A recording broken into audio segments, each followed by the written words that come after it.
इंसान ने जब से तरक्की की है उस वक्त से वो अपनी जमीन को बर्बाद भी कर रहा है। वो दिन दूर नहीं जब हमें अपनी जमीन से किसी और सियारे पर मुंतकिल होना पड़ेगा, लेकिन इसके लिए जमीन जैसे ही किसी और सियारे की जरूरत है। लेकिन दिक्कत ये है कि ऐसा सियारा मिलेगा कहाँ। हमारे करीब करीब जमीन जैसा माहौल रखने वाला सियारा नहीं है जहाँ पानी हो, ऑक्सीजन हो, जहाँ इंसान रह सके। इसलिए साइंसदान ऐसा सियारा ढूंढने में सालों से कोशा हैं और इस वसी कायनात में ऐसे चंद सियारे ढूंढ निकाले हैं जो जमीन जैसा माहौल रखते हैं। अब इन सियारों पर पहुंचा कैसे जाए, ये एक और चुभता हुआ सवाल है।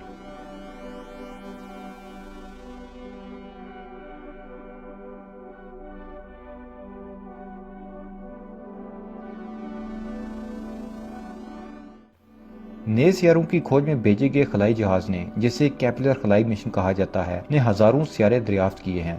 केपलर खलाई मिशन के दरियाफ्त करदा सियारों की मजमूई तादाद 4034 हो गई है, जिनमें से 2335 की बतौर सियारा तस्दीक हो चुकी है। इस मिशन के तहत जमीन से मुशाबत रखने वाले 30 सियारे भी दरियाफ्त किए जा चुके हैं। अमरीकी खलाई तहकीकाती इदारे नासा ने एक नए निज़ाम शमसी की दरियाफ्त का ऐलान किया है, जिसमें 7 सियारे मौजूद हैं जो हमारे सूरज से कई गुना छोटे एक सितारे के गिर्द गर्दिश कर रहे हैं। दरियाफ्त होने वाले इन 7 सियारों में से कम 3 ऐसे हैं जिन पर साइंसदानों के मुताबिक जिंदगी की इर्तिका के लिए साजगार हालात मौजूद हो सकते हैं। चिल्ली में मौजूद ट्रिपियस दूरबीन का इस्तेमाल करते हुए साइंसदानों ने मई 2016 में इस नए निज़ाम शमसी के 3 सियारे दरियाफ्त किए थे, जिसके बाद नासा की कई जमीनी दूरबीनों ने इस निज़ाम शमसी का जायजा लेना शुरू किया, जिसके बाद यहाँ मजीद सियारे दरियाफ्त हुए।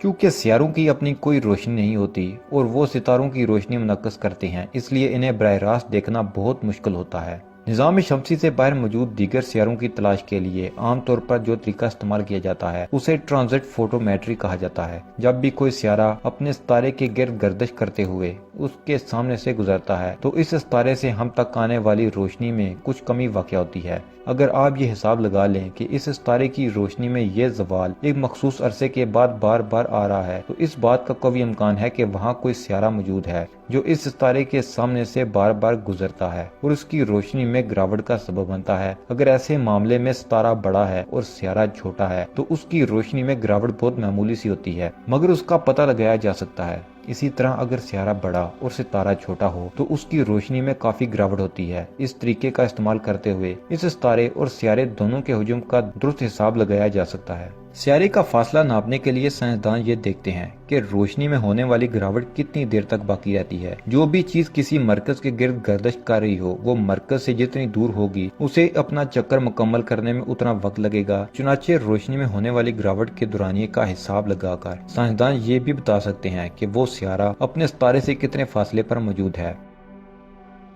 क्या इन सियारों पर पानी मौजूद हो सकता है? इस सवाल का जवाब फिल वक्त हमारे पास मौजूद नहीं है, लेकिन साइंसदानों का मानना है कि ऐसा मुमकिन है। किसी भी सियारे पर माया पानी की मौजूदगी के लिए जरूरी है कि वो सियारा अपने सितारे से इतना करीब हो कि ना तो पानी हिद्दत की वजह से बखरात बनकर उड़ जाए और ना ही इतना दूर हो कि पानी बर्फ में तब्दील हो जाए। हमारी जमीन की तरह नए दरियाफ्त शुदा सियारे अपने सितारे से इतने फासले पर मौजूद हैं कि वहाँ माया पानी मौजूद हो सकता है।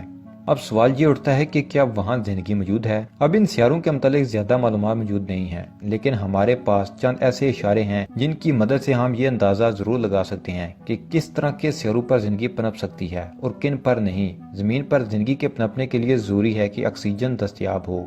अगर हमें इन सियारों पर ऑक्सीजन की मौजूदगी के आसार मिलते हैं तो वहाँ हम जिंदगी के पनपने की तवक्को भी कर सकते हैं। इस तरह के सियारों की दरियाफ्त यूं तो कोई नई बात नहीं। ऐसे सैकड़ों सियारे हैं जिन पर जिंदगी के पनपने के लिए साजगार हालात मौजूद हैं, मगर इस नई दरियाफ्त की खास बात यह है कि आज तक ऐसे उक्का दुक्का सियारे तो दरियाफ्त होते रहे हैं, मगर ये पहला मौका है जब ऐसा पूरा निज़ाम शमसी एक साथ दरियाफ्त किया गया है जिसके सियारों के बारे में इम्कान है कि वो जिंदगी के पनपने के लिए साजगार हालात रखते हैं। नाज़रीन मोहतरम, इंसान की तारीख कभी भी पुरानी नहीं होती, वो बस नया रुख लेती है। हो सकता है कि कुछ दहाइयों बाद इंसान इस काबिल हो जाए कि वो खुला में तेज रफ्तारी से सफर कर सके, तब हमें शायद पनाह के लिए इन सियारों की जरूरत भी हो और तब हम खुला में मुख्तलिफ सियारों के दरमियान सफर भी करें। उस वक्त बहुत से लोग इन सियारों पर मुंतकिल होकर मुस्तकिल रहाइश भी इख्तियार कर लेंगे।